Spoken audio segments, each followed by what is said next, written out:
Hey guys, and welcome back to Building Habits. In case you're new here, this is a series where I introduce a set of rules you should try and follow in every game you play. The goal is to teach you strong fundamental principles that we will improve upon as we go. This series is my personal take on how to improve in chess, starting from 400 ELO all the way up to 2000 ELO and beyond. I'm going to choose a series of rules that I have to follow. What you might notice is that you will miss chances to play winning moves. That's okay. The goal here is to focus on the fundamentals, and I'm trying to get you guys to build good habits and play high percentage moves that will help you increase your rating.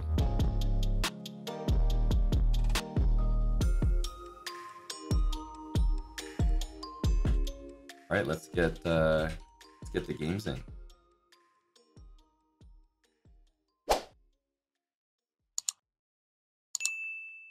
Four digits, I know.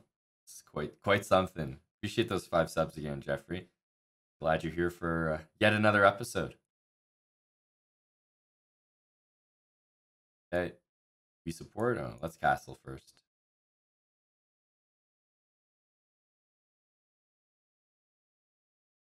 Let's castle. D4. Yeah, we want to play D4. The only thing about D4 instead of D3 is, because we're on level 2, we want to be looking to play D4, not D3 if it's possible. I would generally say that we should castle before opening the center, just like a good habit. So I castle, and hey, if you play bishop c5, I would have played D3. I can't play D4, but he played this move, so I will play D4 here.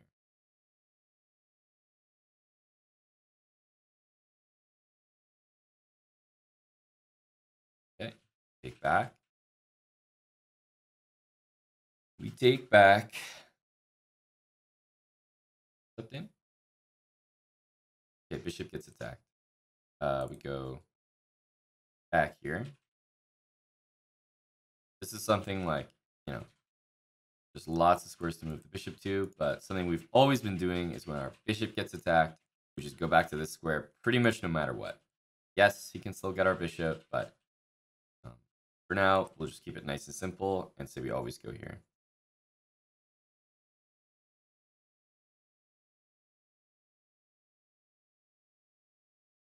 Okay, knight out. Let's bring the rook to the middle. Okay, this bishop. This bishop needs a few places to go. One of these two. Generally, I would say, like, I guess if there's a bishop there, I'm less inclined to go to that square. It's the pin against that bishop there is not as strong. But hey, bishop here, bishop f4, both fantastic moves. Moves the bishop out. Let's go. Well, I guess queen d3 is possible instead of queen d2. I have a little more space, so let's use it. Let's use it. Normally, I'd probably go queen d2, rook d1, but hey, if I have d3 available, may as well.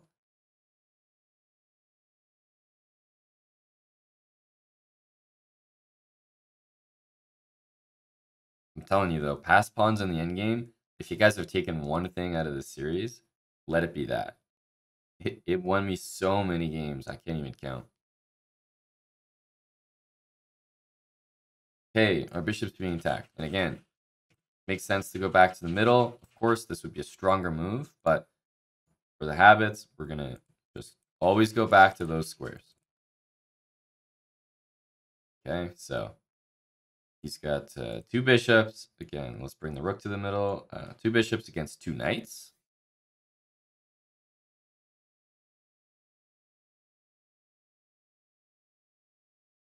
Yeah, the double pawns are not that bad when you capture towards the middle. And the main thing that we're trying to avoid is giving our bishop up for his knight. If he wants to spend, remember, his knights are like moving multiple times just to take my bishops. So that's fine. That's fine. The main thing we want to avoid is bringing our bishop out and taking his knight. There's no way we want to let that happen. But if he wants to work hard and to take our pieces, that's okay. That's okay. For now. Of course, giving up our bishops for knights the way that just happened in this game is not something we want to repeat. And wow, holy smokes, this is PigChan. My God, this is like the early bird special. If you guys were here early for habits, that's like a reward. Pig champ. Damn, man. Thank you so much. Guys, if you're here for habits on time, you know, if you're not missing out, that's the reward. You might get a gifted sub. Good morning, everybody. Okay, the rook went to the middle. Again, I don't have any random like pawn moves to do actually, so I'm just gonna maybe like try to double the rooks. Can't actually do it at the moment, but he's got a good game now. Like he's got very strong bishops, and I don't have random pawn moves I can do. I don't have h3. I can't move this. a6. I like the way he's playing actually. I think he's playing fantastic. PigChamp, 50 gifted subs. PigChamp 2071. He's he cannot be stopped right now. Okay, let's bring the knight back. Are you talking about my position right now, PigChamp? Or something else? Because if you're talking about my position, I agree. I agree. Black is doing well here, in my opinion. Hey, are we supposed to? Made it.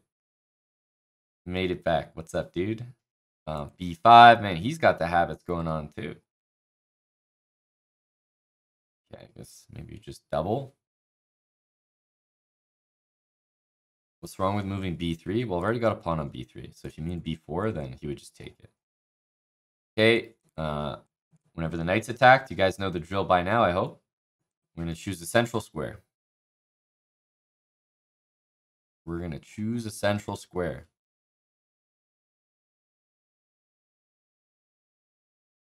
Okay, queen moves out of the way. It's looking kind of like a takeable pawn there.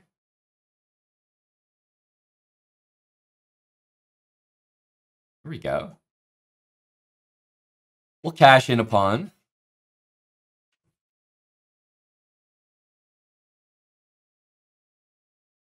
Why are doubled rooks so strong?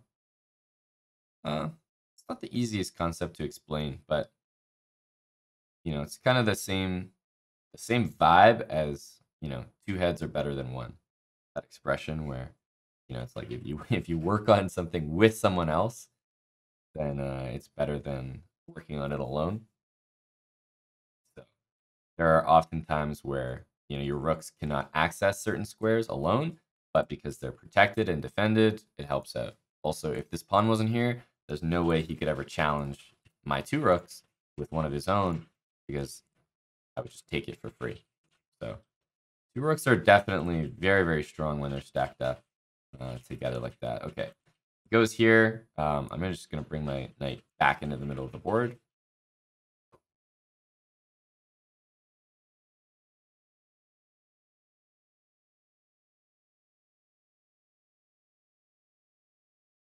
Ooh, queen takes g3. Look at this fancy guy. Look at this fancy guy. Why not take a6? Well, first of all, knight on the side of the board. I'm not terribly interested in doing that. But on top of it, it was actually defended by the queen and the bishop. So if you didn't notice, the queen that was sitting there last turn was actually defending all the way over on a6. Hard to see that, though. It's across the entire board.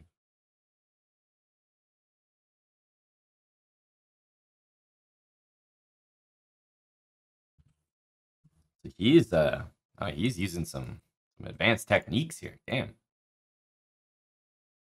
Damn. I don't even know what to do. We'll attack the guy.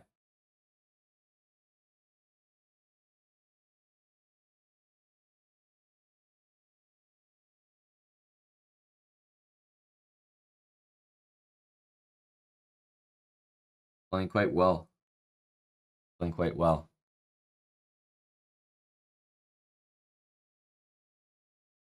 Put the queen in the center.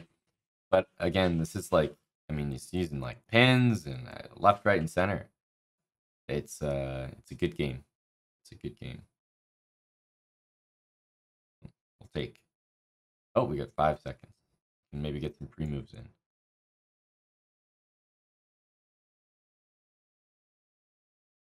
Pre-moves. Oh,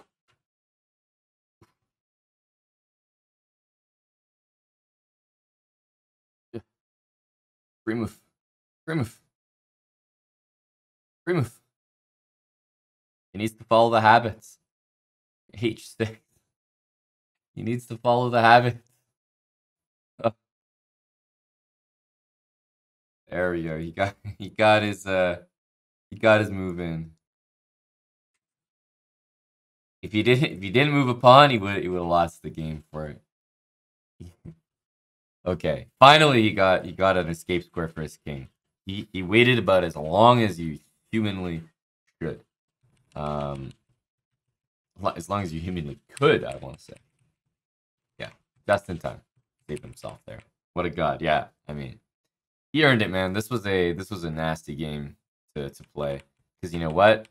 You know, on most of these knight moves, what would actually be a lot better is to keep my bishops. So bishop here, and then in this case, bishop here. Because then the knight on the side of the board is doing nothing. So these knight moves that he made were really, really bad moves. But the bishop moves that I made in response, the habits moves, happened to be not so good here. He got both my bishops. So definitely not great. Definitely not great. Right? So eventually we'll get to the level, I think, next where we're really going to start punishing moves like this. But for now, I think it's important to just stick with this. Again, most of the time, it'll still be very good for you. And it's not like we're losing any material by doing this. He's getting our bishops. You know, it's not a big deal. Not a big deal. But definitely, you know, I think black has a good position here. Right? And then, you know, utilizing this tactic in, it's very good. Let's have a look here. Oh, not that bad actually. I thought the accuracy would be worse.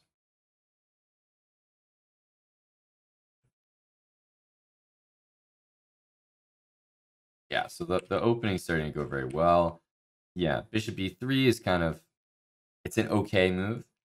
I would say bishop e2 is very, very solid.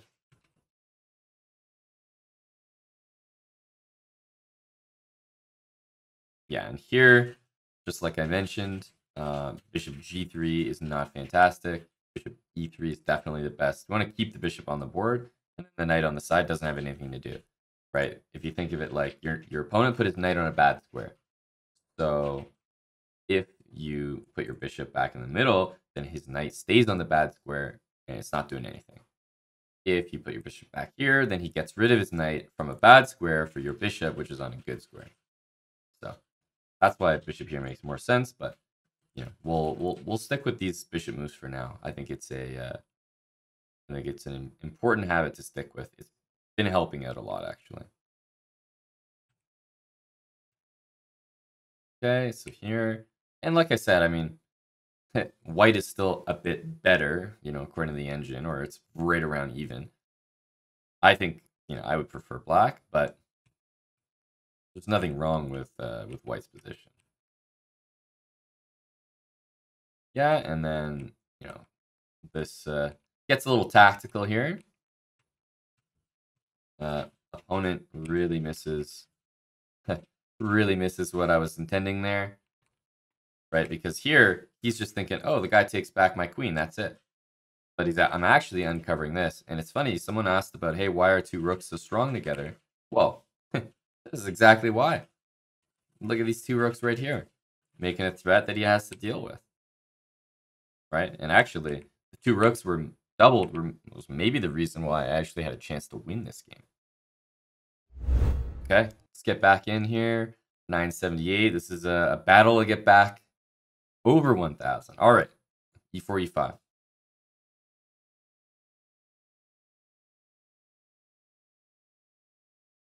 That was easy. That was really easy.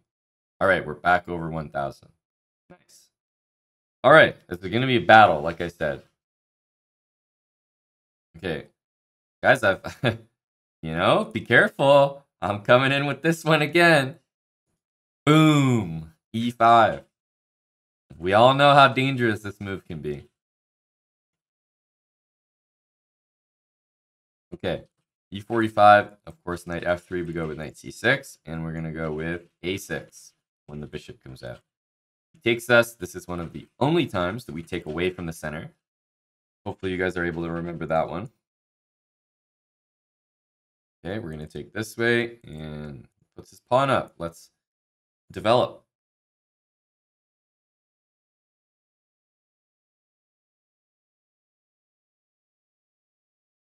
You think that was big deal, Kid Vicious? Damn. Helping out the channel. Big deal helps out in a lot of other ways. Kid Vicious. We don't need him here for that. Okay, he takes my pawn in the center. So, what did I do last time? I actually, in this position, if people take the pawn, what I do is I bring my queen here. And I attack both of those things. So it's kind of funny. His move actually stops that. I don't know if that was his plan. Now he takes my pawn. So, the move that I've been relying on, no longer possible. Queen e7, not something I've been doing before. There's also this move. And I've told you guys, I'm not that interested in taking pawns when I still need to develop. So, what I'm going to do is I am just going to develop in castle. We will analyze this, hopefully regardless, afterwards. But queen e7, not really a habits move. Let's get castled here.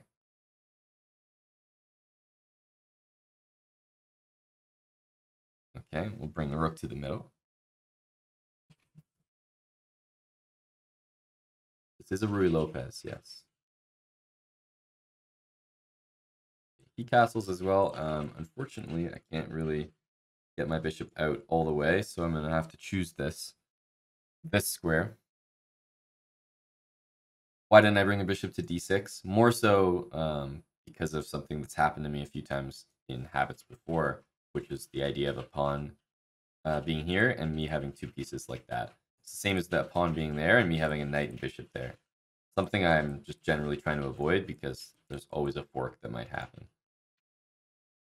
So even though I like to put my, maybe my four pieces here, if there's a pawn, and I don't have any pawns in the center, their pawns can push up. I'm very, very weary about putting two pieces like that when there's a pawn there. There may not be an initial threat, but there will be. There will be eventually. Bishop g4 loses a bishop, unfortunately. Bishop g5, you guys know we're always going to throw in h6 and see what he does. If he takes that, we're going to pre-move, taken like that.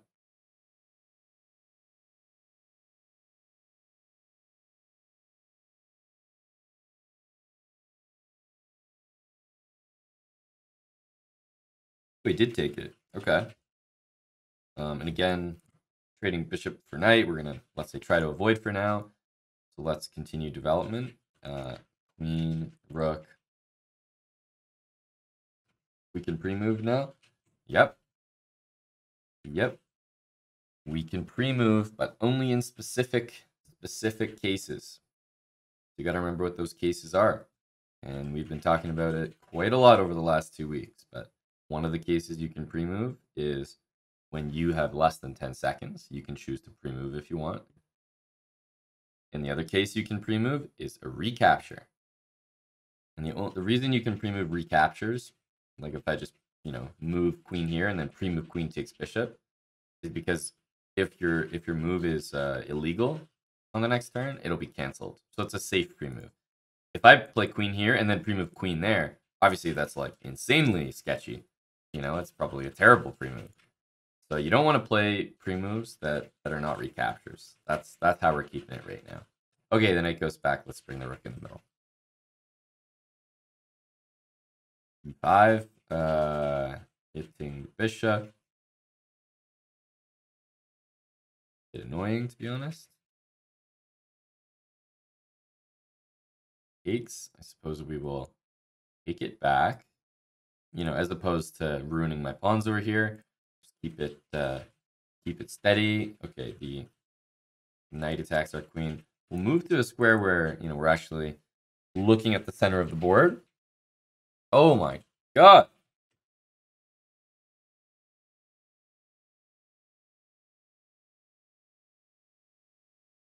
Guys, what's going on? PigChamp 2071, 50 more gifted subs. Holy smokes. Thank you, man. Let's get some random pawn moves in to celebrate those 50 gifted subs. The well is dry. Big champ. You know, while the, you know what they say, when the well is dry, the you know, the people are no longer thirsty. You know, a dry well is a wet city.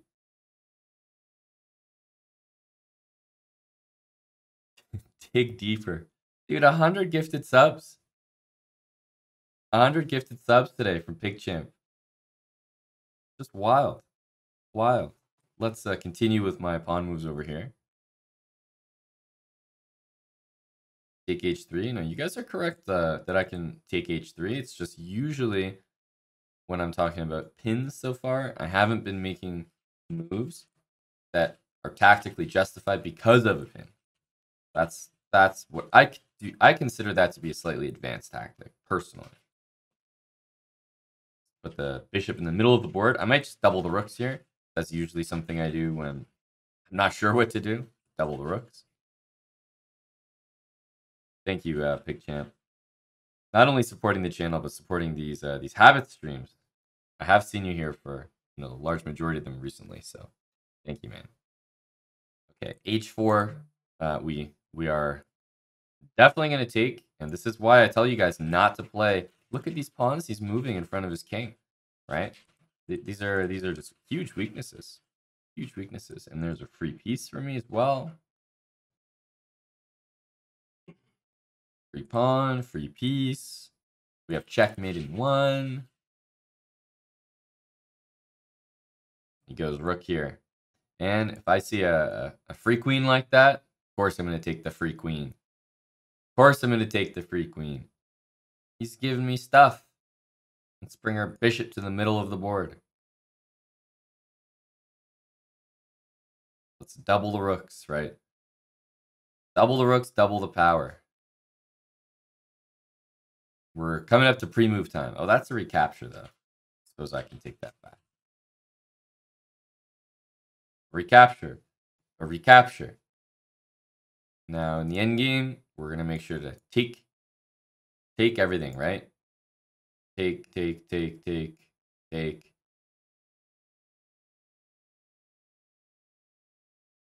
Pre-move. Pre-move. Now, we have to... let's do a ladder technique. Ladder technique. A ladder technique. A ladder technique. There we go. You bet castling's on my lesson list. Well, I told you guys that we'd analyze the game because I wanted to see the opening. So we'll have a check there, PigChamp. We'll have a check. Okay, so what I was saying is that in the opening, normally what happens, right, is the opponent takes this, and then we go here. This is what we've been doing. This is our move to win back our pawn. Okay? But after this move, you know, of course, you know, knight f6 makes a lot of sense. You know, developing move, whatever. White takes the pawn. And the question is, should I be taking this pawn? Right? To even things up. And the reason that it looks like the answer should be no, at least initially, is you see a move like queen e2. And to me, queen d5, you know, that's the answer. But that's quite advanced. You're telling me that I'm going to take a pawn, my knight's going to get attacked, I'm going to bring my queen out in the middle of the board before I develop any of my pieces? This is, no, this can't be. This can't be. Right? So that's why I'm not playing that way. It's just, this is not the way we want to play chess right now. Queen out in the middle. What have I said? I said, you know, I don't want to be taking pawns in the center when my king is still there. It's just a rule I think is going to keep you safe in general. Of course, you might miss stuff like this, but all of that combined is way too specific of an idea. Knight takes e4, queen d5. So instead, I chose to just get castled, which was a much more passive decision. Okay.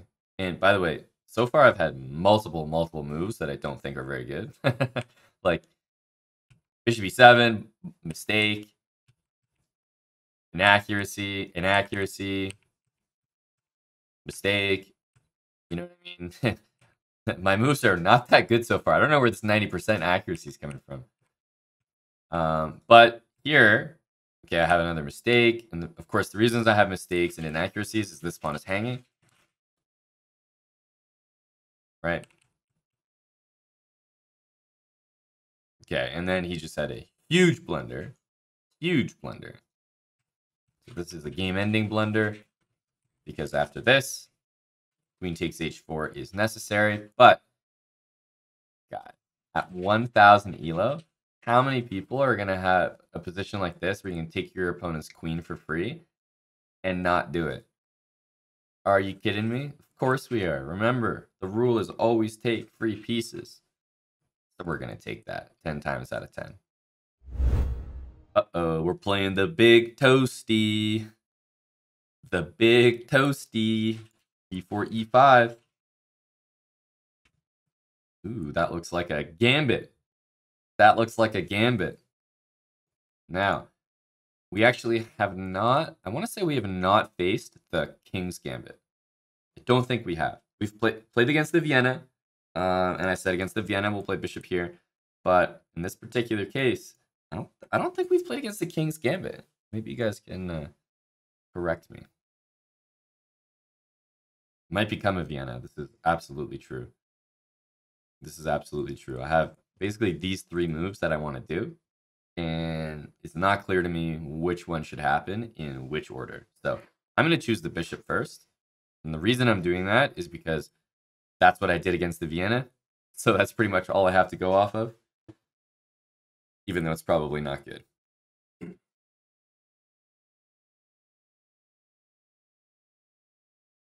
Okay, h3. Let's bring the knights out. Remember, whenever we play gambits, or sorry, play against gambits, we're never trying to keep the pawn that we take. You know, so we take this pawn, we take the Queen's Gambit pawn, and it always gets taken right back. It's not about trying to keep that.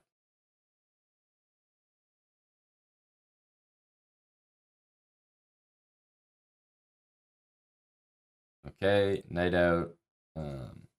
I gotta develop here. My bishop can't go here, so I'm probably gonna choose this square.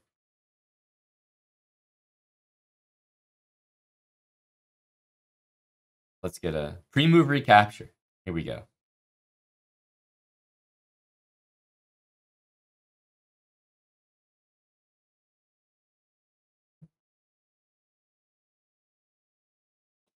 Oh, he took it. He's going queen there. I'm probably going to match him. Do something very similar. Bring my rook over. You know, if he goes here, we got h6. All that good stuff. Yeah, definitely looks like a Vienna position, 100%. Sort of waiting for him to do that. Okay, that's a capture, so we're going to take it immediately. Push him, baby. Well, gotta just develop the rooks first, right? And then we will. Okay, everybody took. Now it's my turn. Let's go here.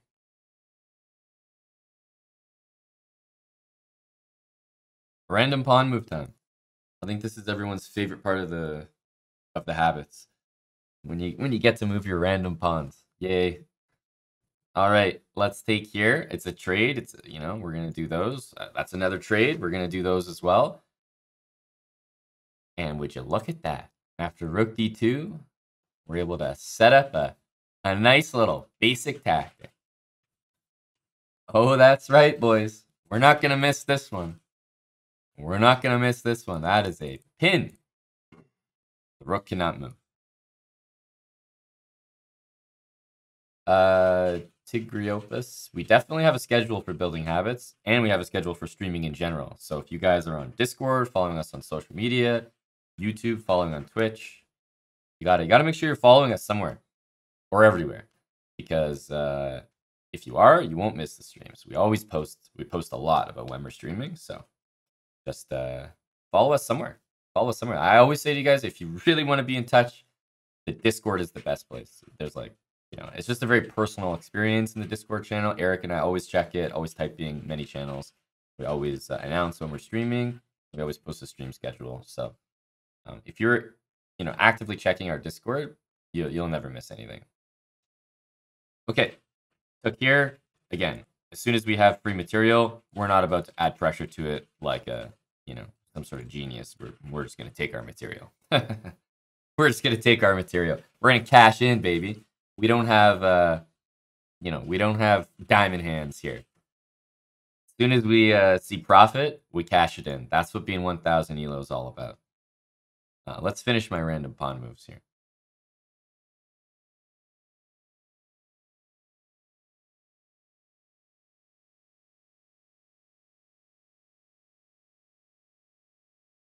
Okay.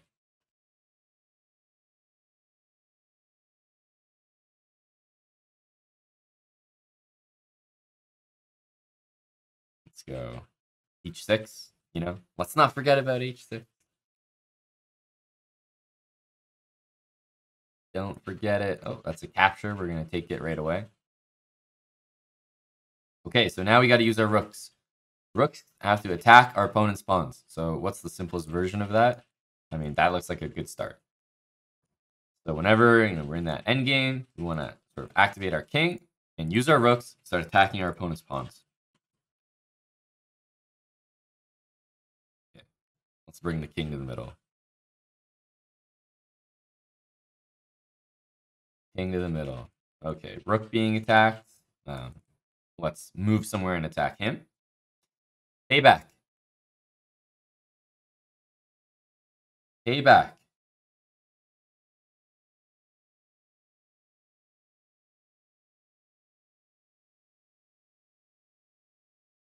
Why focus on pawns and not minor pieces? Pawns are harder to move. If I attack his bishop, bishop just goes over here. How do I attack it again, right? For example, when I go rook here and attack the bishop, it just goes here. Can I attack it again? No. It's hard. It's hard to chase down a minor piece. It can just outrun you. The pawn, if I attack it, you notice how I'm going to be attacking it for the rest of the game. So it's very high value to attack pawns. Okay, let's finish our pawn moves. Oh, we're getting attacked again. Okay. We attack the bishop. We attack the bishop. He's still going back, but now we can use our other rook and add pressure to pawns. You see what I'm talking about? I'm attacking this pawn here, and now I'm going to win a pawn because it's stuck there. If I focus on attacking his bishop, it's going to keep running away from me.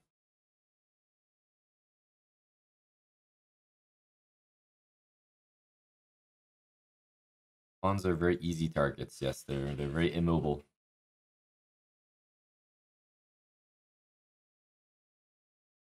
Okay, goes there. I mean, we're gonna take the pawn. I would probably say we should use this rook just because it's doing a lot less than that rook.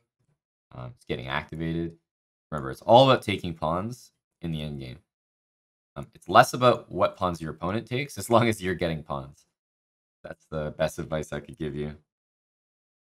Okay, we're just gonna try to take everything. Okay, now we have a pass pawn. So that's our focus. That's our focus. We're gonna push the pass pawn.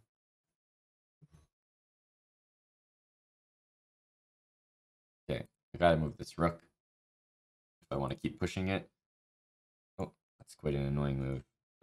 Do it here so we can keep going.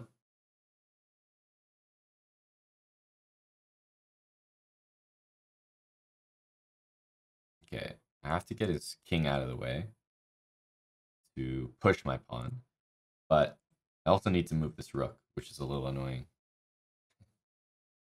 This is not exactly ideal. I gotta move this rook, but I lose my pawn there. Let's attack his bishop. Rook b2, a decent move. A decent move. I'm gonna attack his bishop, and hopefully I can keep pushing.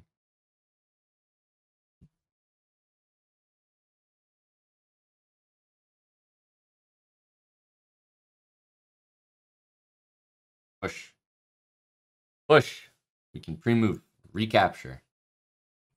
Oh, this is a bit annoying. I actually only have one move here. Both of us pushed our pass spawns all the way. A disaster. Oh, we both got queens as well. Let's attack pawns. Want to bring our king to the middle. Not going to be so easy.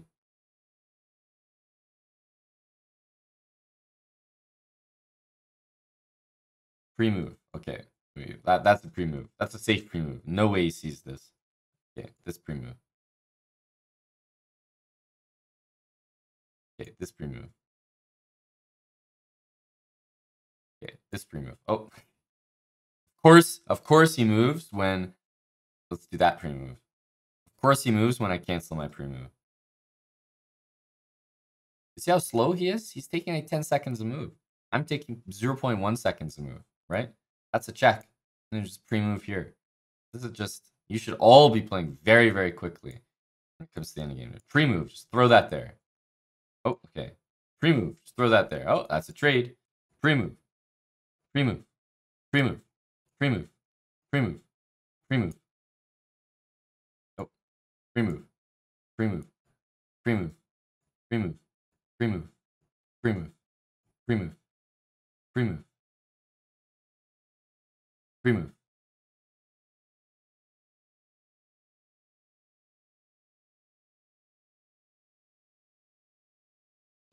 Okay. We must enter analysis mode. We must. Hey, our opponent had 69% accuracy. Nice. Okay, so we've already blundered, apparently, in this opening. Bishop c5, mistake. Not a good move. Not a good move. The reason I played it, though, was because in the Vienna, that was the move that I play. Followed by d6, and then all the pieces get out, right? So, what should I be doing instead? I'm not really sure that...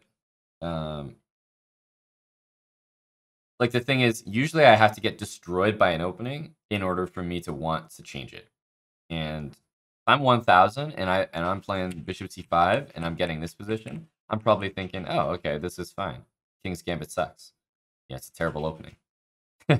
Because at least I'm getting a totally regular position. So before we fix this, we're going to have to get beaten by it. And this did not seem like a game where anything bad happened in the beginning. So we're going to leave it for now. We're going to leave it for now. We're probably going to make this bishop c5 blunder if we have it again.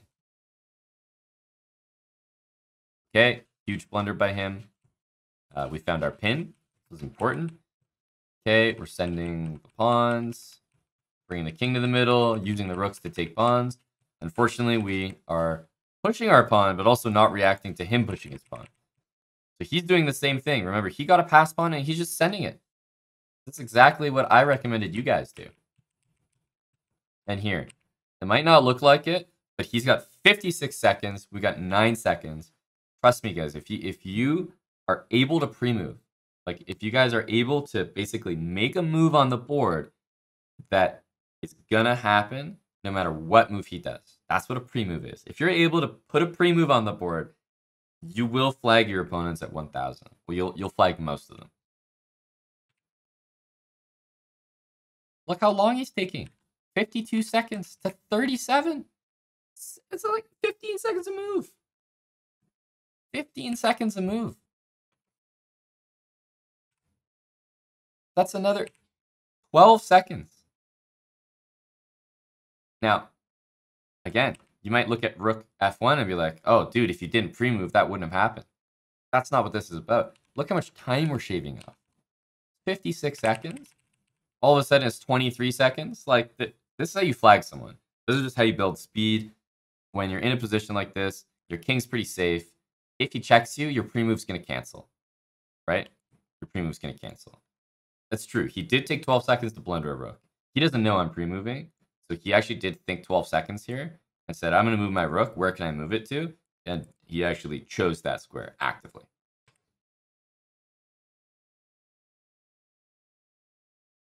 Okay. We checked him. And you notice here, what did I do next? I pre-moved. Do you remember where I pre-moved? I pre-moved rook here. I played rook there. And do you know why it canceled? It's because he brought his rook there. So it's always safe to pre-move something like that because we know if he moves his king that I'm gonna end up playing this. And if he goes here, it's going to cancel. It's not going to count. Right? And so, of course, my pre-moves are risky.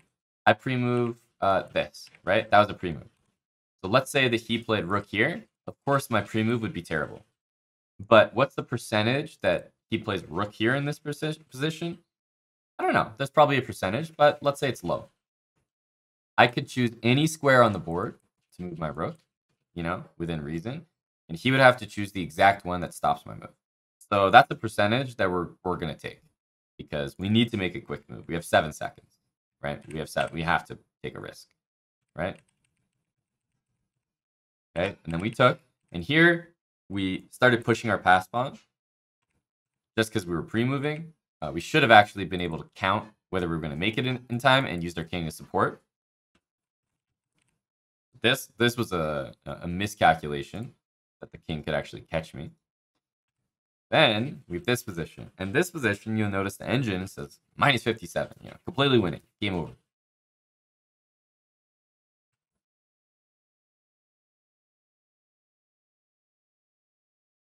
King e2 is a mistake.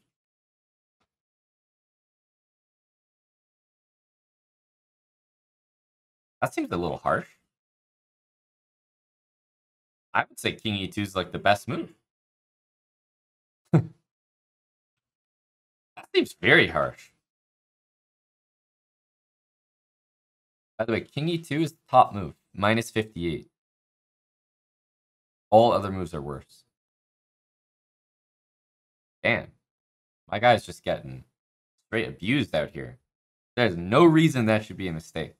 But it was because this move was a mistake that he had 69% accuracy. So, say what you want, haters, but I agree with chess.com's analysis.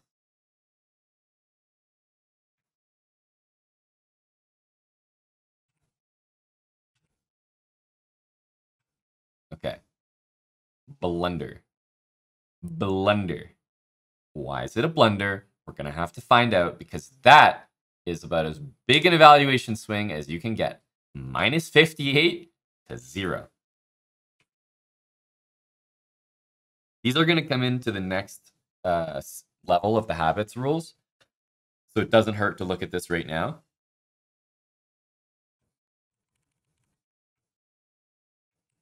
Okay. Why is this position just going to be winning? Well, I go king d4, and then here the only move is going back to king e4. So obviously, going king d4 was no good.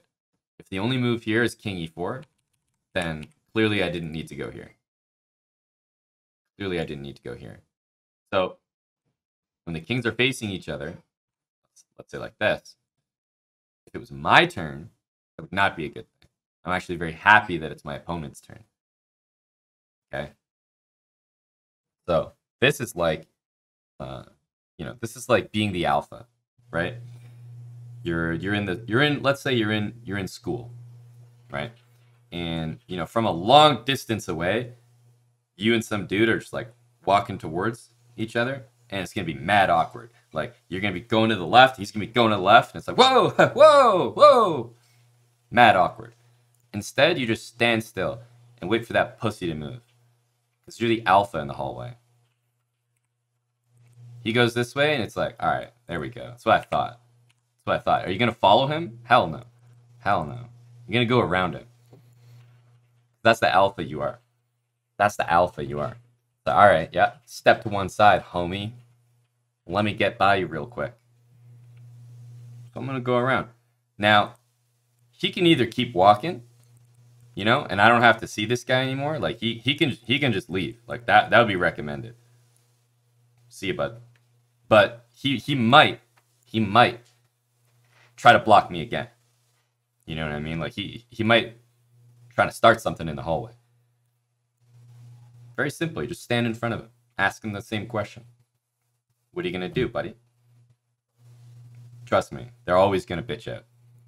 He's going to take a step to one side. It's like, that's what I thought. That's what I thought. Step around him. You have a destination, man. You got to get to class in the next 2 minutes. Trust me. If you're an alpha in school, you're probably on like your last chance to miss attendance. You gotta make it in time. So the goal is to get there as fast as possible. I'm not here to waste time, following this guy around. If he's stepping to one side, I'm going around him. Easily. That's the goal. Once you're controlling that square, then you got to bring your girlfriend with you. Now that you dealt with this little pussy in the hallway, like, hey babe, coast is clear now. You got to walk your girlfriend to class with you. Plain and simple. So that's just how we're going to approach all these endgames. No, the alphas do control the hallway. So, I mean, right here, imagine that it was your turn to move. Imagine that it was your turn to move, right? Are you going to step aside and let this guy dictate the hallway? Of course not. Of course not. What you're going to do is you're like, hey, babe, come here for a sec. She's going to take a step up.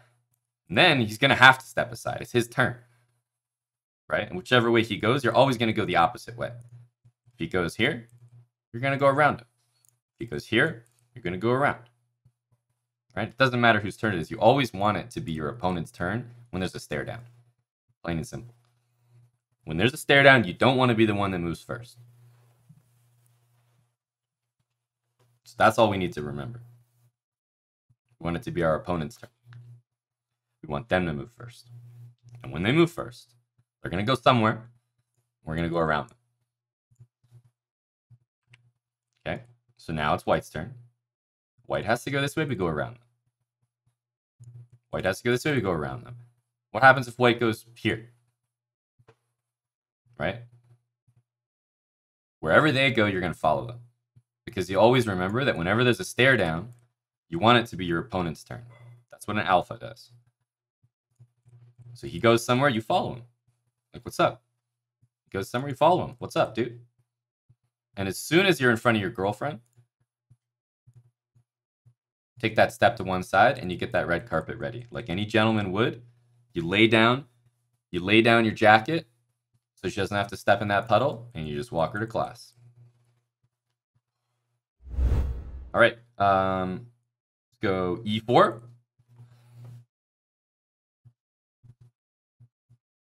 Knight F3. You guys know the drill. E4, Knight F3, starting off every game pretty much.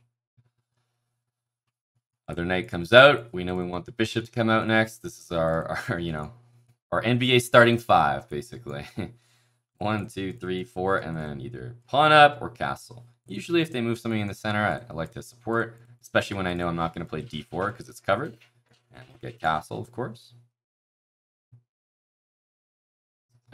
Bishop G5. We've seen this pin before, and remember, if we get attacked, we're not going to cash in. With bishop takes knight, we're going to go bishop to H4 and keep the pressure. Super important. Super important. Okay, bishop out. And again, we're going to go H3. So just like him. Now I wonder, is he going to go here? Does he think that my move is good? Yes, he's going to copy me. He's going to copy me. That's good. That's good. But what move are we going to do here, guys? We're going to do something that we've done before. When we have this pin, we're going to play knight D5. We're going to take advantage of it because we want to double his pawns. This is a very important idea. He's a habits bra. It's looking like it, eh? It's looking like it. All right, so we got a good pin from our bishop on H4. We're taking advantage of it with the knight on D5.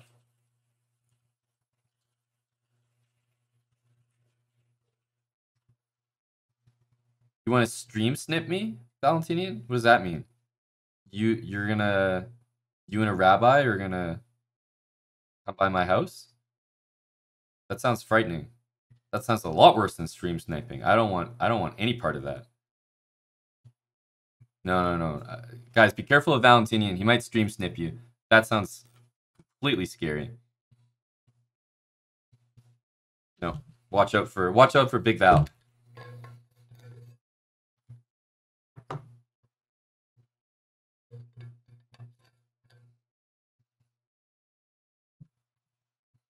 Isn't he copying my moves? He is.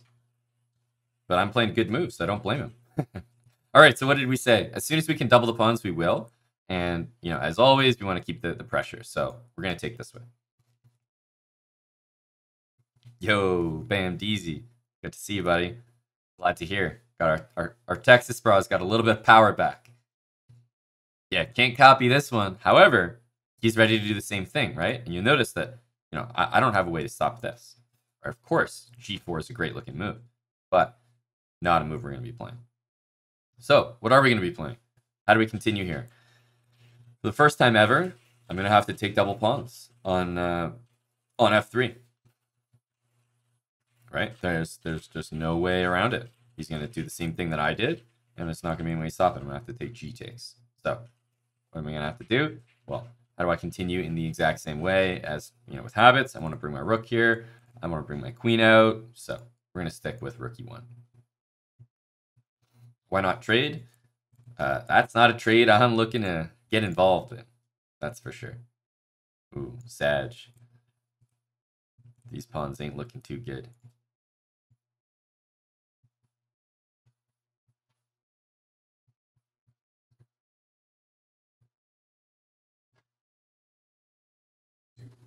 Want another? Oh, I'm okay. Okay. Yeah, thanks.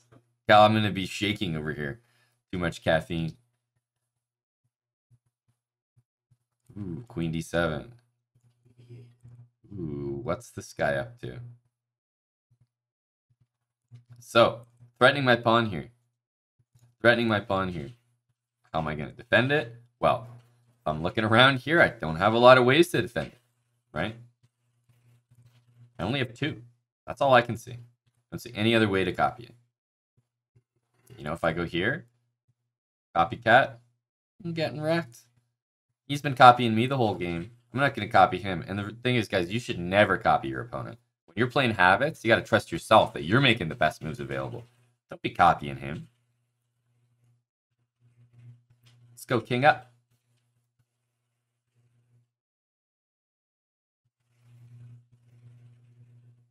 But remember, when he makes a move, then I can use his great idea, his fantastic idea, his amazing idea. Well, we're gonna play the queen up just because it's habits, of course. We're gonna try to bring the rook to the middle.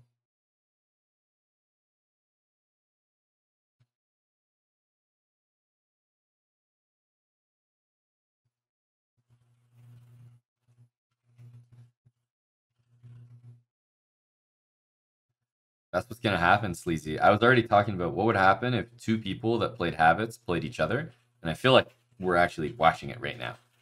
You know what I mean? I feel like we're actually watching it.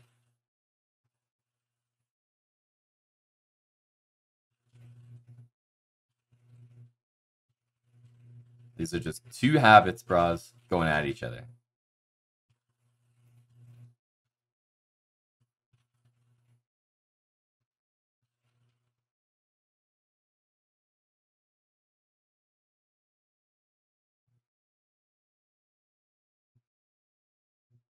Okay. Well, we'll take the free thing, right? We'll take the free thing. We'll start there, and then we'll evaluate afterwards. So, our bishop and king are being attacked. Bishop g3. It's not going to be the strangest move you've ever seen me play. Take free pieces and don't hang free pieces. Well, here we go. I'm doing it. Check. Well, my king literally only has one square, so let's make that move quickly. We don't need to dilly-dally, Don't need to dilly-dally.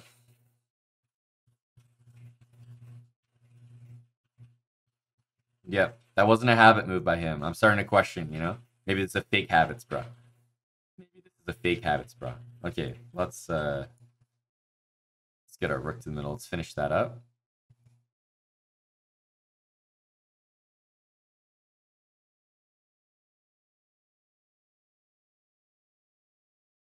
F5, that's a capture. So, I mean, we'll just go straight for it. Okay, it's time for the random pawn moves. Believe me, guys, I would play I would play h3, but I don't have an h pawn. Sadly, I don't have many pawns left. Time for the random pawn moves. Here they come.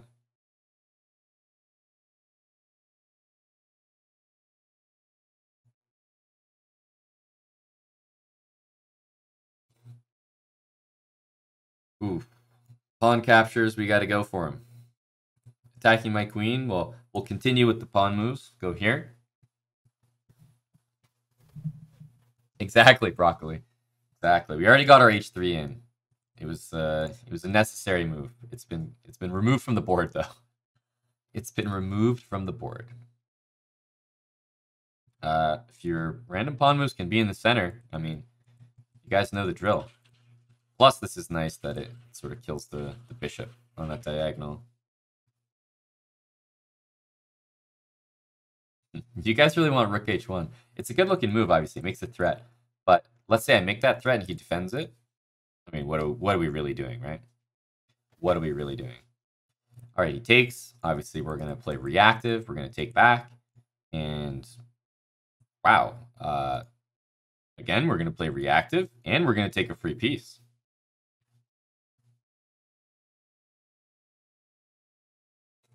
Sure.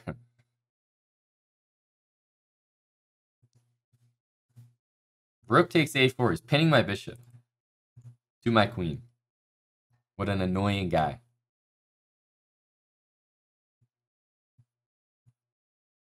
Let's move our queen in the center and offer a trade. And offer a trade. We know skewers. Oh, but I can't play a move that hangs my queen for free. You guys know that. That wouldn't be very habits of me.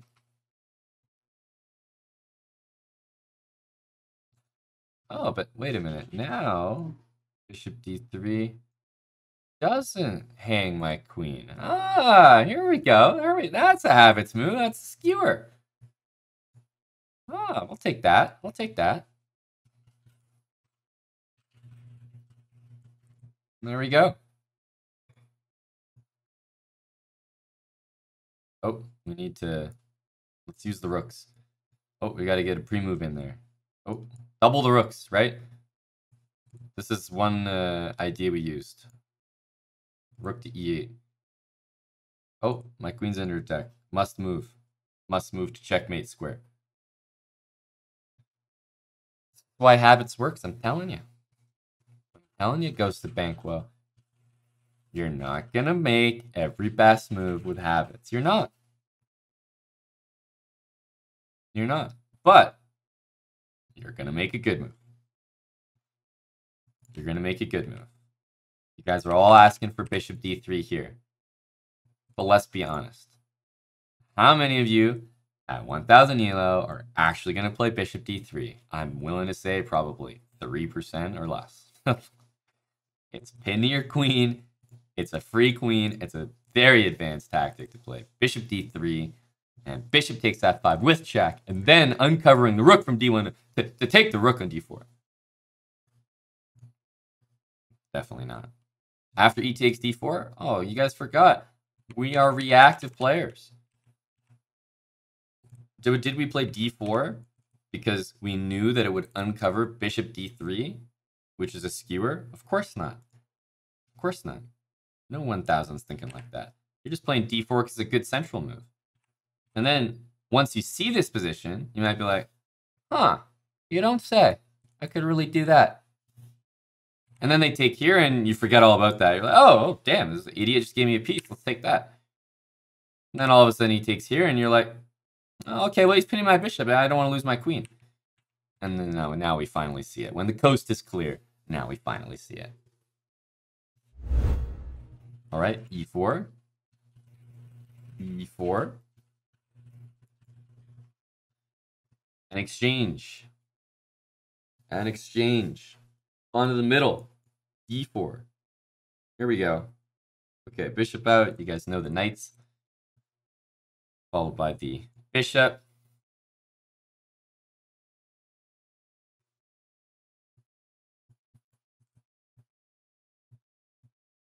Okay. So yeah, anytime the bishop comes out, attack it. Takes. Easy, easy. Yeah, it goes here. We got to develop our bishop. This one, not something we have pretty much ever done. I almost always advise against just tossing this bishop out there. Bishop d3, so it makes a lot more sense.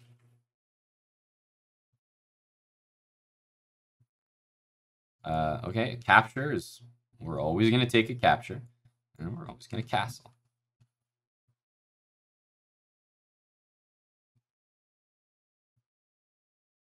Okay, we're looking to bring the rook to the middle. Yeah, he's actually done the same thing. Let's follow this guy. This guy and his great ideas. Okay, we want to get the queen up. Then go h4.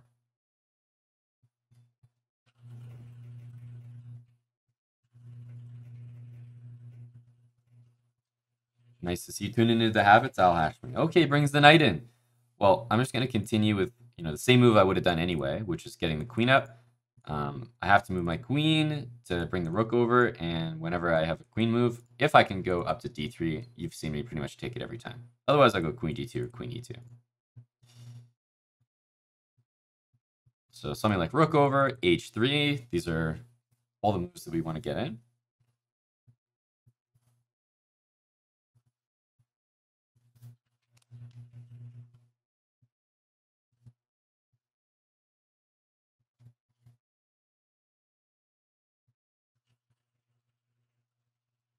And in general, people suggesting h4. If you're suggesting h4, listen, I'm not against it. At least it's an h-pawn move, but I promise you h3 will be better the majority of the time. Okay, g5. You guys know what we do with this bishop when it gets attacked. We go back to g3. An unfortunate situation in this current position, but such is life. f4 traps our bishop. Well, best we can do is take a pawn for our troubles. He got me good. He did.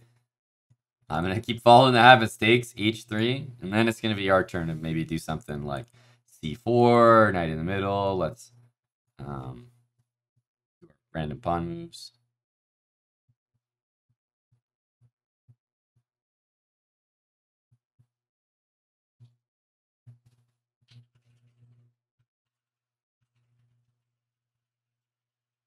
a5. You see, he was feeling the pressure. That random pawn move really had him questioning things. Let's continue with our pawns. Let's continue with our pawns.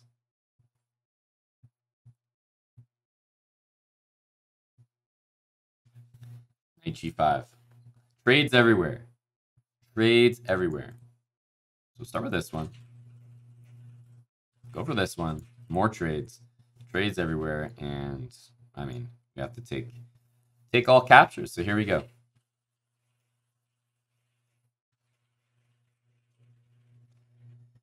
Queen's being attacked. Gotta put it somewhere. I have two pawns that sort of need eyeballing. And I'd like to sort of stay central. So I'm going to choose this square. Watches over 3 central squares. Threatens a pawn. Guards this pawn. And guards that pawn. That's a pretty good multi-purpose move, if I may say so myself.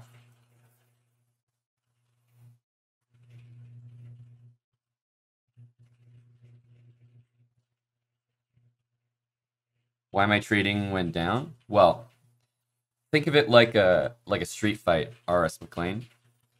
In a fist fight on the street when you're getting absolutely killed, are you just going to sit there and turtle up and just try to stop yourself from getting hurt? You should. That might be the best defense.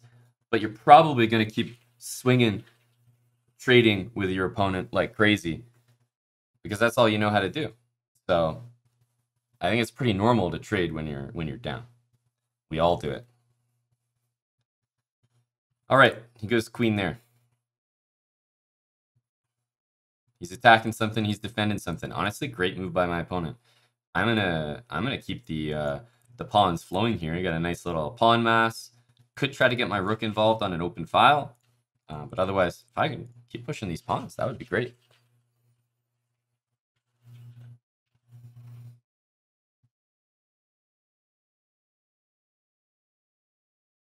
Yeah, very good move by my opponent there.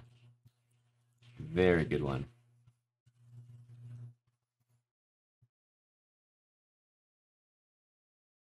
We are down a piece here, but I'd like to think we still have very good chances.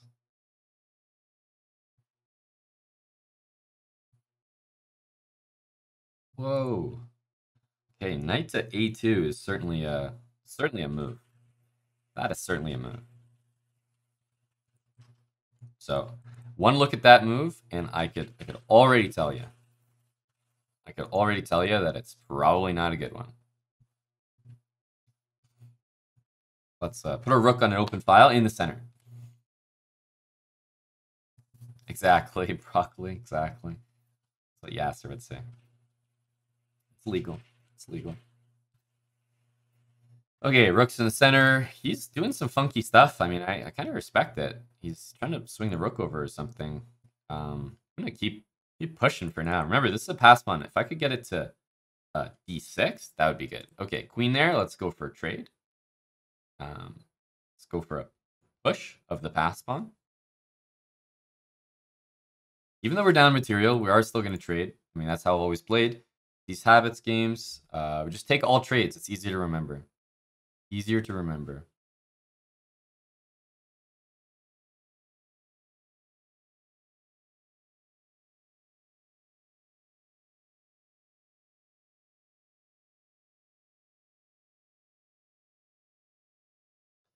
Okay, well, we don't know much better than pushing baby. So after knight there, we are going to go here. And the funny thing about his knight on a2 is look how quickly it jumps back into the action. Look that quickly. All right, well, let's give it a check. It's all about pushing this pawn. Hey, we get to queen. Yay. Takes. What do we do in an endgame? We bring our king in. That's all we need to do. King to the middle. Use our rook to attack our opponent's pawn. So something like rook there on a8 or rook there on b8.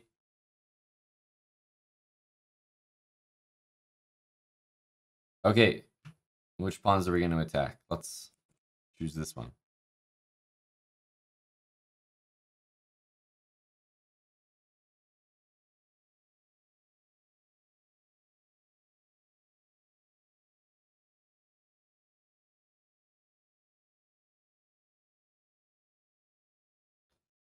Okay, he's attacking our pawn, and it's a pass pawn. I think that should make my decision to push very easy. Push. I like the way he's activating his king, though. This is good. The problem is that the same thing is happening that I tell you guys always happens. There's nothing more OP at 1000 ELO than pushing a pass pawn. You guys see me just walk in? Like I just walked in and got a queen. That's it. It's insane. Everyone needs to be doing this. This guy just walked all the way in to get a queen. Nothing stopped him. That's the end of the game. That's it. Just push the pawn. Can't make this stuff up. I do this every time. I just push my pass pawn. It just goes all the way and becomes a queen. That's it. Okay, we got an e4. We're gonna match that. e5. What's he gonna do? Okay, he's a standard BRAHS. Knight f3. Knight c6. And we've dealt with this move, this move, this move. I think it's gonna be one of those three. Sometimes they play d3k. So he's playing like us. He's going knight there. I think we can just match that. All the knights out. d4. An aggressive guy. We're going to take, and obviously we're going to do all captures. And one thing that's happened in the past is anytime we've seen the Scotch gambit, we just go d6 because we cannot get our bishop out to any of those squares, and you never want to block your pawn. So we go d6, bishop here, castle. That's our plan. That's our plan. Mistress, yes, that is 100% how that works. And if that happened in the game, it would have been a legal move. Might not have been the move that I would play, but that's how it works. Okay, more trades. More trades. Okay, let's block the check and look to get castled here.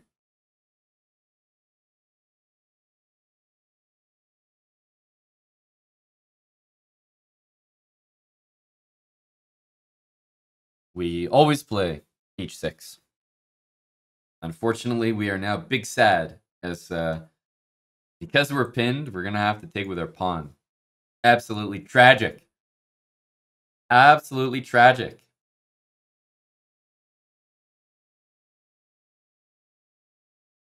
So what this should tell us is that we should not castle this way anymore, right?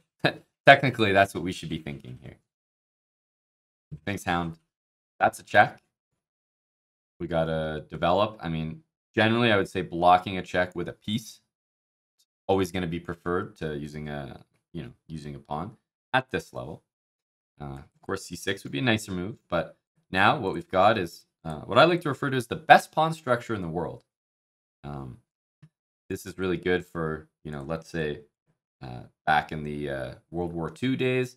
You have some nice little avenues to fire here, for the rooks and the queen and some of these bishop snipers. So some little enclaves. It's castle.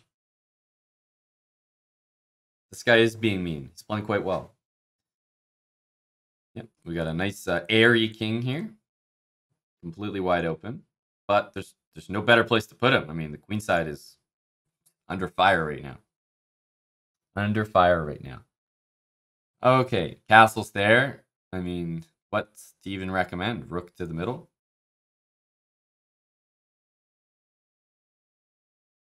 Bishop there.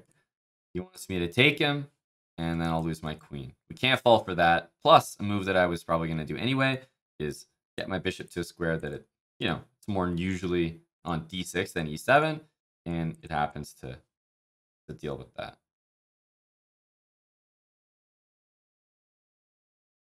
Yeah, but it's brutal out here, John Wall, for this king. It's brutal out here. Lots of space, but he doesn't want it. He doesn't want it. Okay, capture. We're, of course, going to recapture that.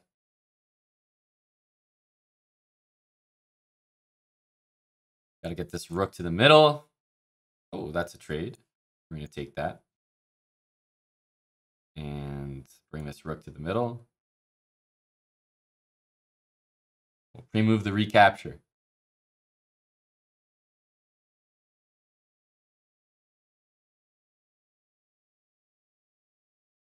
It's a good way to interpret a chess ninja. It's all about the center, so that makes a lot of sense.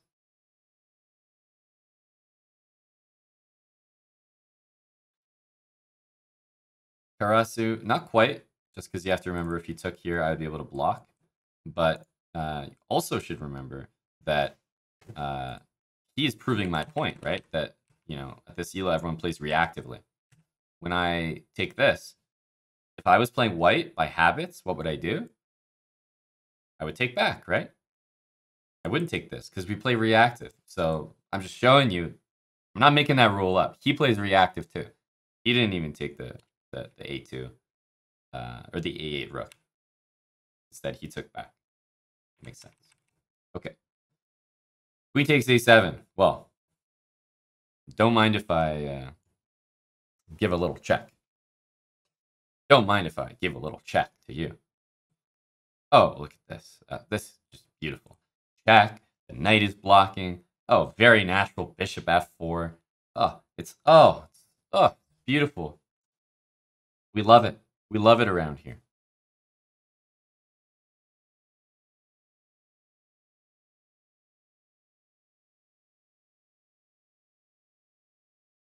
The important thing is that I didn't really use a tactic here either. He gave it to you. He did give it to me. I didn't really have to do a tactic. All I did was put him in check 2 times. Wow. Don't mind if I do.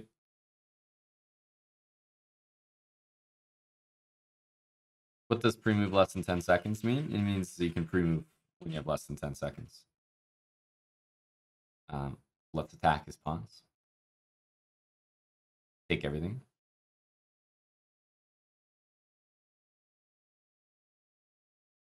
Oh, hey, I respect it. He's doing the right thing. Let's take all his pawns here. Take. Okay, basically we're gonna use our queen to stop his pawns, and then we're gonna push our pawn. That's the plan. This is correct, stupid fun. This is correct. Okay, all about the pass pawns, guys. See if we can get pushing here.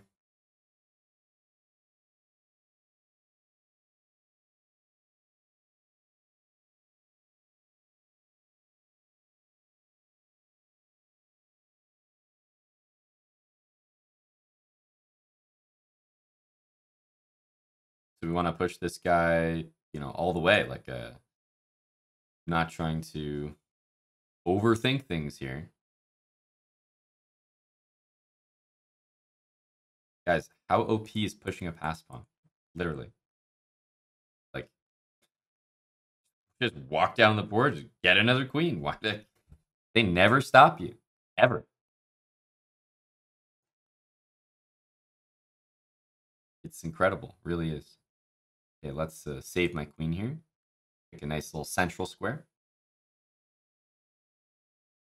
Helps when you have a queen for a knight. Yeah, but think about what white did. You know, white brought the knight over here. The knight could have gone to f2, right?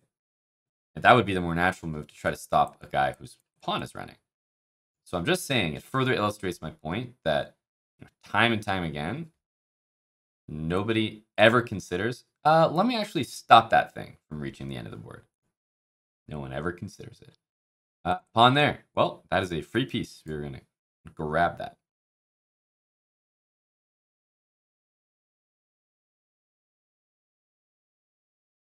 This is a pawn. We're going to grab that.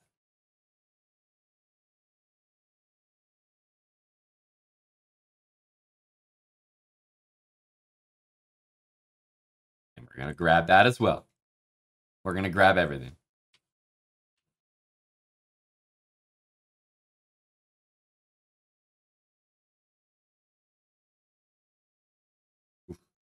That makes it a little easier. I was annoyed that I'd have to waste a move taking a pawn, but if I get to take a queen, oh, that's just great. That's just great. Check. Check.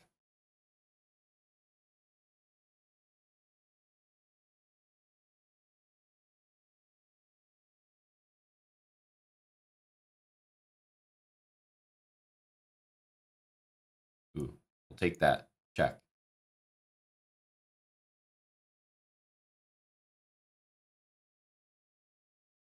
He's only got one square on the board. He's giving it a good hard think here. Checkmate. Checkmate. That was solid. That was solid. He definitely blundered. That was a bad opening, though, right? Bad opening. Oof. He really made us look silly here. But all we did was trade, bring rooks to the middle, and then he, you know, blundered that, and that's pretty much game over. E4, E5. You already know. Knight F3. Yo! 5 gifted subs from GM Canty. Bajir coming in with 13 months. And GM Canty. 5 gifted subs. Let's do it. Some energy from the big fella. Welcome. Welcome to the Habit stream, my dude. Shout out to GM Canty if you haven't checked out his channel.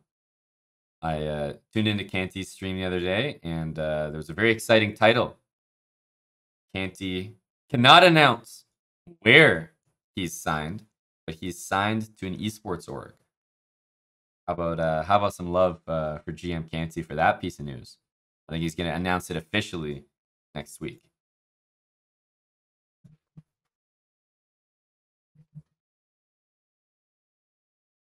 Thank you, Suzumaki. Okay, he brings the bishop back. Brings the bishop back. We like to see that. We like to see that. Let's get castled.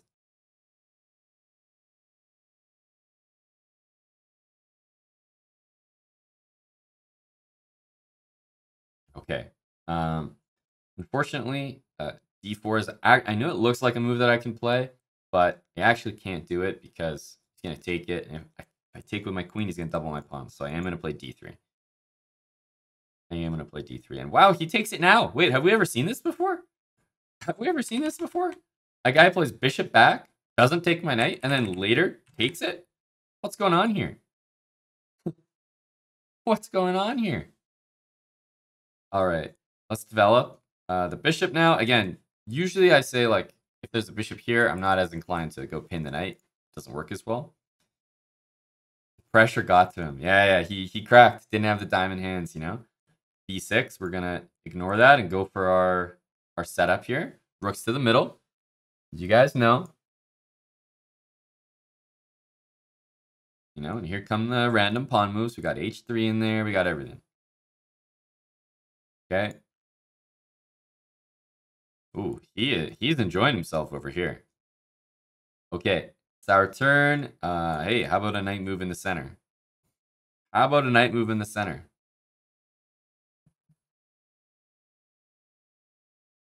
Okay, we take that.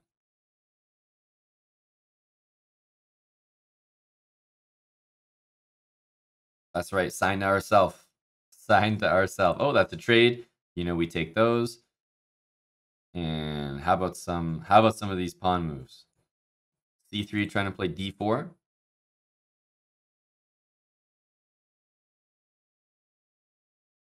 Oh, that's another trade. That's another trade. You guys know it. The heart is ruined. That's true. That was a beautiful little heart there. But of course, it would be me who ruins the heart with C3. Because Valentine's Day is over, you know? Sad. Sad. All right, knight here. Well, I'm going to keep pushing the center.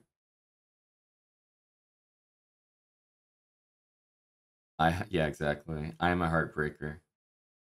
Confirmed and exposed. We'll take it back. And let's pre-move a recapture. Oh, let's pre-move a recapture. Okay, that's a trade. And now that we've gotten this far, what's going to happen? We're going to try to bring our king in the middle, right? That's step one. Or maybe not step one, but it's one of the things we should be doing. So king in the middle. Also use a rook to attack opponent's pawns. So king in the middle, rook attack opponent's pawns. And I think this is a great example of what I mean. So in this position, you know, a strong player would play this move immediately. But a lot of players would see their pawns being attacked, so that they tell themselves first thing, okay, I can't move my rook. Or I can't move my rook away from my pawn. Now you also can't move your king in. But I've always told you, the number one thing you want to do in endgames is be aggressive. Actually attack something. So even if his pawn was here, and he wasn't getting checkmated, I understand there's a checkmate threat, but let's say his pawn was there and he already had an escape square. I would still play this move. I would still play it. Because all I want to do is be aggressive in the endgame. I want to attack something. I never want to sit there, just defend a pawn, and then that's it. That's all I'm doing for the endgame. That's all. That's always a bad sign. You want to be aggressive, attack something, move your pieces around. We're going to try to get our king up to the middle. So there's no way that I would just sit there and defend that pawn. No way I would sit there and defend it. Okay, he's attacking my pawn. Let's just take care of that. Take care of that. You will always be rewarded in an endgame for being aggressive.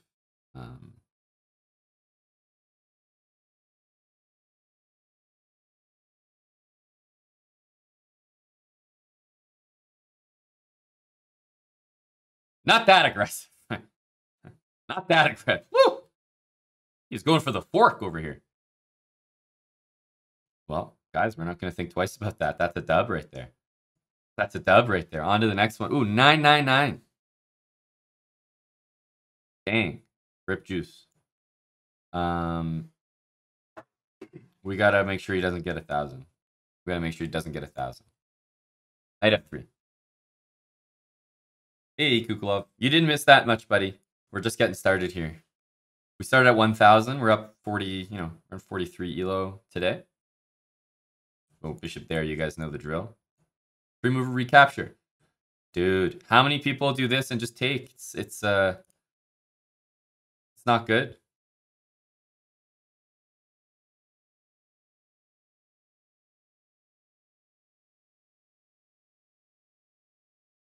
Okay. Here we go. Yeah, bishop takes f3. We're always happy to see that. Okay, a fork. You guys know every single time this happens on our queen. And believe me, it happens a lot because everybody takes our knight. So our queen always comes out. We always have to come right back and defend. That's fine. That's fine. Ooh, we get attacked. We go back here. You guys know the drill. Monthly check-in. Snatch Beto. Always good to see this guy around. We don't see him around enough. Thank you for the 50. 50 months in a row.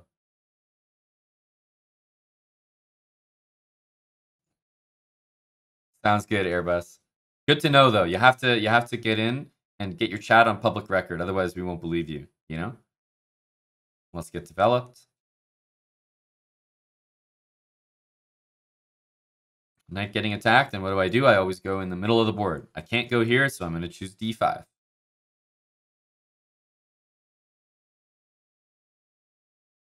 Appreciate the big resub, Snatch. Let's take that. Always with the piece first. He saves his rook. It was actually being attacked there. Let's finish our development. Queen, rook.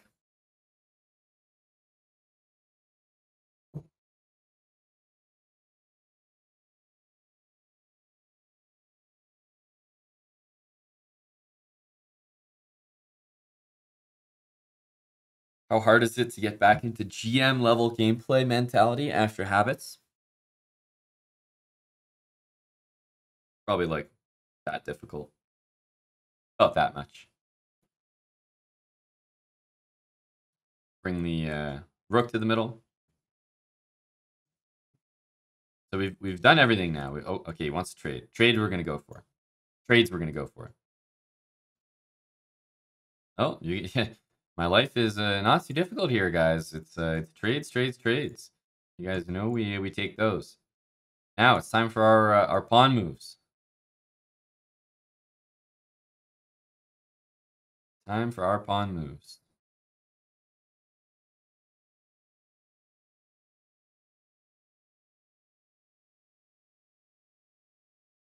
Yo, what's up, Red Drum? Here for the habits, my guy. Okay, we'll take that, certainly. See where he puts this knight. So he puts his knight here, he actually does make a threat. He does make a threat. He's hitting our pawn. He's hitting our pawn. So this is a little bit annoying. I'd like to kind of just continue my random pawn moves here, but it's a pretty nasty pawn to drop. So we'll defend it and look to play any number of these pawn moves next. Ooh, knight a3 actually stops me from playing the move I was going to play. My random pawn move a4. So let's do a pawn move in the center. Let's do a pawn move in the center. Well, MN2197, when I say random pawn moves, usually I talk about these pawns. And then if not, I always want to move a pawn in the center. So when he went here and attacked my pawn, I knew that I wanted to defend this and then follow up with either this one or this one. He stopped this one with knight a3, so I chose to go with this one in the center. Okay, that's going to be a capture. For sure. We always do those captures.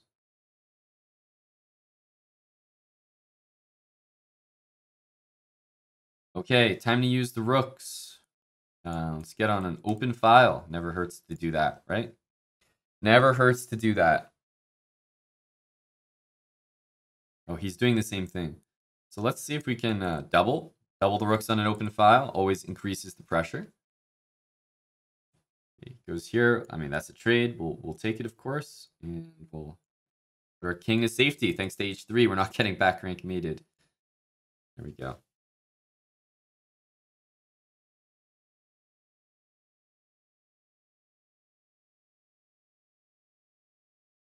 So yes, now we're at the point of the game where we want to attack our opponent's pawns. Attack our opponent's pawns. How do I do that? I gotta use my rook. So let's just move this bishop out of the way, bring my rook down here, and start attacking as many pawns as possible. As many pawns as possible. That's the idea. Okay, knight there.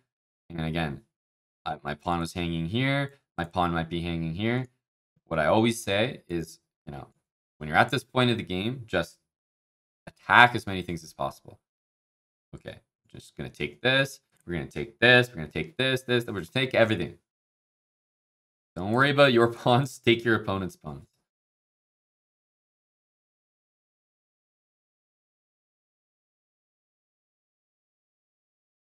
Just take everything. I have no regard for my pawns here. I'm just taking pawns from him. He could have taken on a2. Everything. Take. Now we have a pass pawn, guys. What do you think I'm going to do? What do you think I'm going to do? I'm just gonna push the pawn. Let's check him. And let's push again. Just clearing way for this pawn. Push, push, push, push, push. We're just gonna push this guy all the way.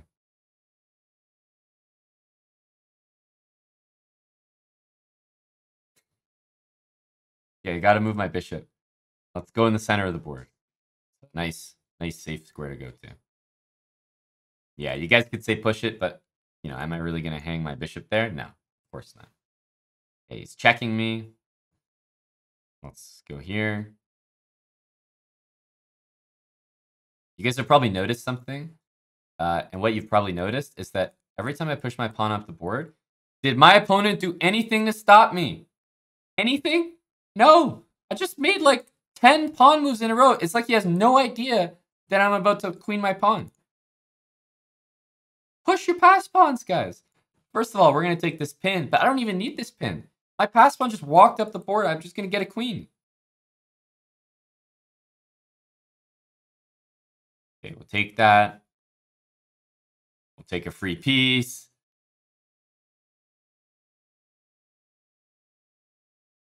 Guys, it has been truly a hack. I've always said, if there's one thing that you're going to take out of these habit streams, it's push your goddamn pass pawns. Nobody stops them. Nobody stops them. All we did, as soon as we took the pawn, it's like, okay, that's a pass pawn now. And we literally just walked it up the board. And, well, he did his fair share of blundering as well, but I didn't even need those blunders. Because I was going to make a queen anyway. Well, guys, we're over 1,050. How about that? 1,051. 1,051. Here we go. A nice little halftime celebration here. Hopefully on the way to 1,100. Let's keep it going. E4. Let's keep it going. Knight F3. Okay, bring both knights out. And the bishop to follow. This has been a very standard, a very standard way to develop. Every time there's a pawn in the middle, what do I do? Do I take with the pawn first? No, you guys have seen me take with pieces. I always start with the knight, and then if necessary, I capture the bishop afterwards. That's how we do it. Okay, bishop's getting attacked. Every time you get attacked, we go back to b3. You guys know this. You guys know this.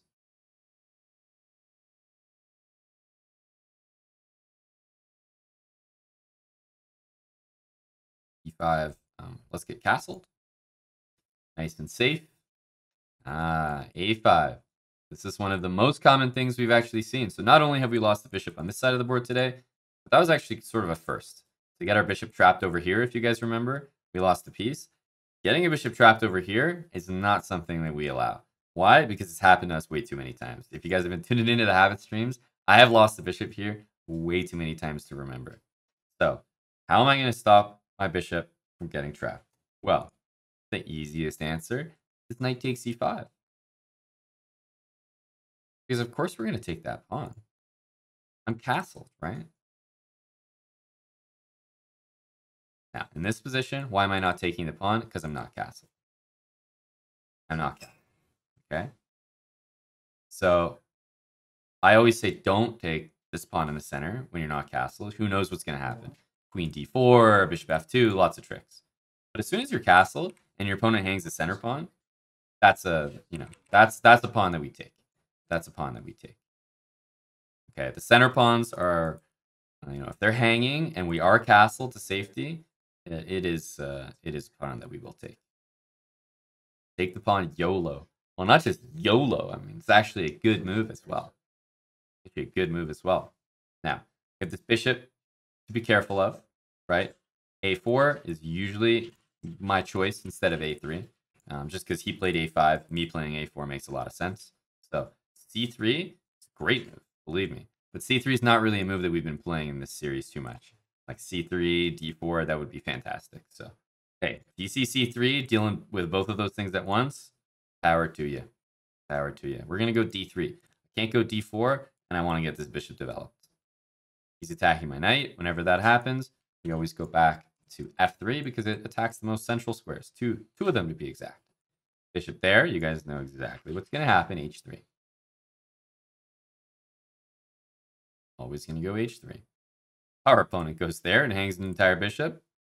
We're always going to take it. The power of h3, guys. And look at that. Look at that. Okay, we got to get developed here. We got to finish development. Bishop out, rook over, queen up. Oh, that's a trade. We're going to take that. That's a trade. Rook to the middle.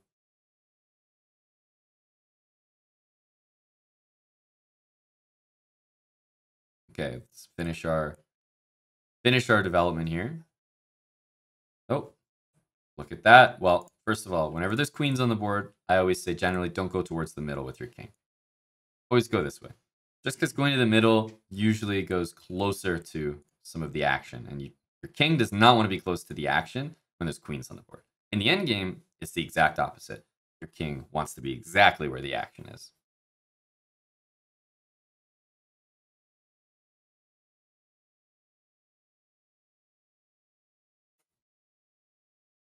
Okay, he goes c5. I would say it's time for our random pawn moves, and actually, it looks like we can do one of our random pawn moves in the center.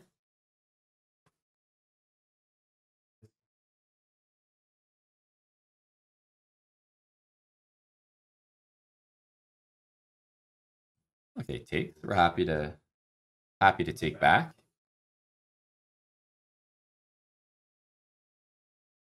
98% accuracy. Wow, 2 98% accuracy games in a row, John Wall. That's the stuff we like to hear. Holy smokes. Look at this. This is all trades and trades and trades and trades. Okay, we're getting checked. It's nice and easy because there's only one legal move on the board. One legal move on the board. Ah, an important move. An important move. Are we going to take that rook? Not is it a good move to take that rook. Are we going to take that rook?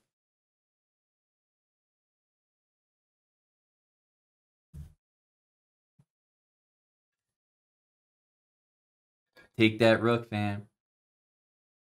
No, of course we're not going to take that rook. You guys kidding me? I feel like we've learned nothing from habits. Of course we're not taking that rook. There is no instance where someone around 1,000 ELO is going to be taking a rook for the queen. Everyone's too hopped up on the queen being the most valuable piece on the board. We're going to move our queen to the center.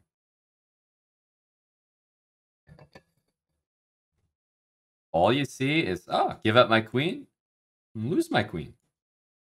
Not happening. Queen for 2 rooks is a trade that I've mentioned in habits before, and we are not playing it. We are not playing it. He wants to take my pawn. Okay. I save it. He wants to take my rook. Okay. I save it. Where do we go? Center? Take a pawn?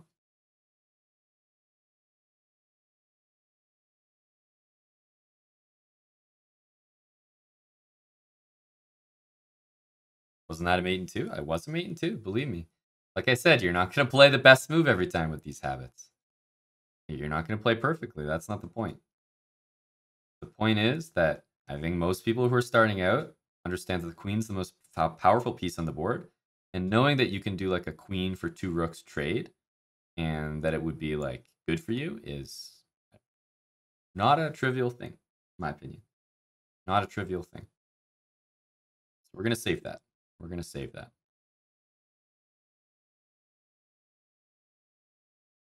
Check. We only have one safe square. We only have one safe square. Queen takes f2. We gotta move our rook and push our pass pawn.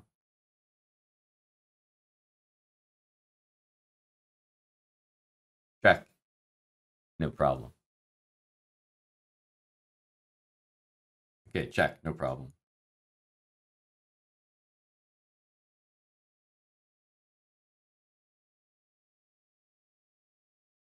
Now I got out of the checks. See, I played king h2. Yeah. I got out of it, so.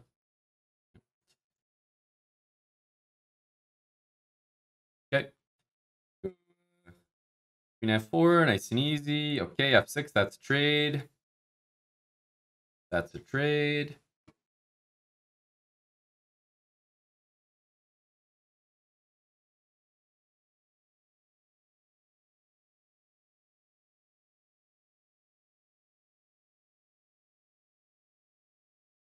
What if he repeats there?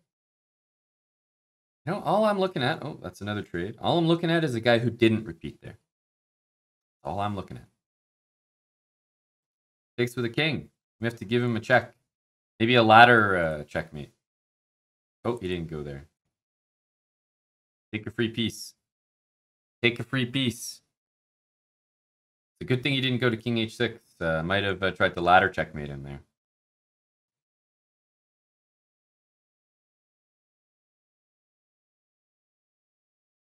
So he checked me, and I went here. Then he checked me, and I went here. It was obvious that he couldn't check me again. You know what I mean? He's already done that. He was playing for the win. Do you guys think, what's more likely? Do you think that he knew that this was a perpetual and chose not to do it because he saw at 26 seconds he wanted to flag me? Or do you think he didn't see it?